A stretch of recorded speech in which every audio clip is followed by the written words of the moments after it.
Hi, I'm Davina, and I am recovering from complex post-traumatic stress disorder and narcissistic abuse as a child. And today I would like to talk about why you should stop feeling sorry for the narcissist in your life. One of when we're children, um, our parents, if they were narcissistic, then they were abusive in some way. Possibly, I think all narcissists are emotionally and psychologically abusive. So that means that they gaslit you, manipulated you, try to control you, invalidated you, shamed you, blamed you, guilt tripped you, did all these kind of tactics to, to keep you in control so that they wouldn't have to face their own stuff. That's the bottom line of it, so that they don't have to look at their own shame. What happens in childhood is that we basically develop Stockholm Syndrome. It's very similar. That's what kind of codependency is, I believe. Sorry, I'm just kind of garbled a little bit today, trying to focus. So we fear these people, these parents, these caregivers that we have. We're afraid of them. They're being abusive to us. We're terrified. But at the same time, we know that these are the people that are caring for us. They're putting the roof over our head. They're feeding us, and we would literally die without them when we're 2 or 3 years old or a baby.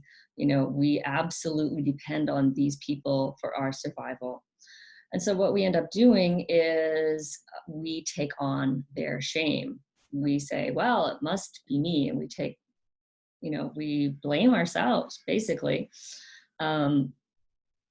For whatever's going on. Oh, I must be being too sensitive, or I guess I am talking too much, or whatever it is that the narcissist has decided to shift onto you. For example, they might say, "You're being unreasonable," and when really they're the one that's being unreasonable in their expectations of you.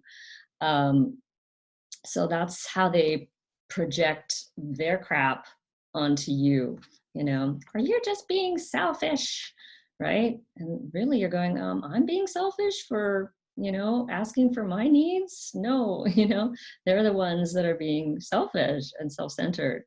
So this is how they, kind of flip things around. So that's always, they're putting the blame on you. And so, we end up anyway in this people-pleasing situation where we're doing everything we can to please these people and trying to make them happy, because if we think we just make them happy, then maybe they won't abuse us anymore. Maybe they won't hurt us anymore, because it's deeply painful. We're thinking, oh, these are our, I don't know what a child thinks, but these are our parents. They're supposed to love us and care for us. And so we start having these thoughts like, oh, maybe I need to be more kind, and maybe I need to be more friendly. Maybe if I'm just a little more quiet, then they'll like me. And so we start playing into their game and following their rules, right? Subconsciously, we do this as children. So we start to maybe we're just quiet. That's, I think, what I did. I just, was quiet. So, that I wouldn't get, I wouldn't be invalidated and I wouldn't be shamed, because, that was how I tried to survive it as a child, and I did. So, those tactics worked for me then as coping things. So where am I going with this? So if you have a narcissist in your life now, it's also, we can fall back into those kind of thoughts, and it can sort of be a loop. Can literally get lost in this loop where we're feeling abused and we get angry and we're like frustrated and we're like, why is this person like this? And we're having thoughts like, they're terrible, how dare they? And why are they doing this? And we get really angry and frustrated, and in our head, we're just hating this person, and how could they treat us like this? And they're being so disrespectful. And I mean, in our head, we get really angry, but then we start then maybe the next day we kind of let it go, and we don't really do anything because we're in freeze mode. We're probably in freeze mode. We are, it's fight, flight, or freeze. So we tend to freeze. And then we go back to our fawning. We start the people pleasing, like, well, maybe if I'm just a little bit more grateful, I should just be more grateful. Or maybe I need to be more warm and friendly toward this person, and then try to build a connection with them. Because surely, somewhere deep inside there that they'll, really, maybe we just need to have a heart-to-heart conversation. We can have all these kind of weird thoughts, like, I know for instance, start thinking, well, I'm like that too sometimes. I know I can be a little bit judgy and shamey of people sometimes, in my head anyway. And, I'm a little bit like that. And we can get kind of like this kind of, I don't know, over humility or something, where we're, this is what empaths do, well, maybe it's about me. Maybe she's just a mirror of my dark side, and I need to face those things. Or, these are the weird and sometimes like really not, I don't know what the word is, but anyway, the thoughts that we have that keep us stuck. So what was the other one?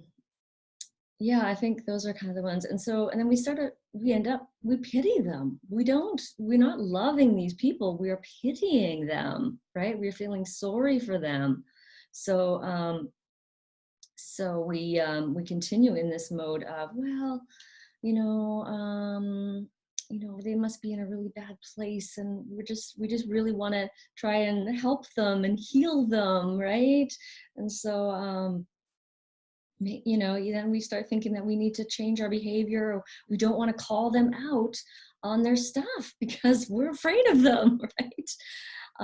So we can continue in this kind of loop of shaming ourselves and blaming ourselves and not speaking up because we're in freeze, we're in fawning, or you might be in fight or flight as well. I hope this is making some sense.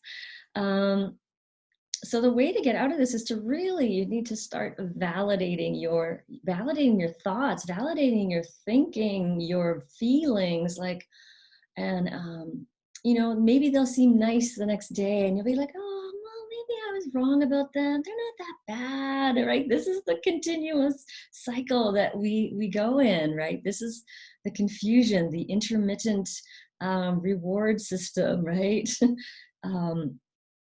But what you can do to sort of get yourself out of this kind of loop and the kind of craziness is to start recording. One thing you can do is to start recording the things that they say, recording the things that they do, write it down, make a note at the end of the day, keep a list going, and, you'll start to see, oh, these are all abusive behaviors, right? And you go, well, it's not that bad, right? It's just a little abuse, and 50% of the time they're okay. Well, is that really okay? Like someone who's abusive 50% of the time? Right? No, that's not okay, right? You deserve someone who doesn't abuse you at all, 0, right? That's what you deserve. And everyone's human and makes mistakes. We're not talking about those kind of things where, you speak up and someone says, oh yeah, you're right, I'm sorry I said that. And, and they're willing to change, or, admit to their shortcomings. We're talking about, abusive behaviors here. So, what else was I going to say? I guess I got to get going here. I hope that made some sense. Oh yes, so write them down, record them. Oh, and yes, last thing, yeah, if you're having conversations with them, get it in writing. They love to have verbal conversations because they'll dominate, right? They'll dominate the whole conversation. But if you get it in writing, ask them to have an email correspondence with you instead, if you're not ready to sort of start breaking the ties with them. they hate being exposed, right? And on paper, in writing, they'll be exposed, and you'll have everything in writing that you can read over and over and go, oh my God, wow, that's nuts, right? Then you'll start to see it more clearly. I hope this has been helpful, and many, many, many blessings on your journey. Thanks for listening. I'm Davina at Boldness Blooming.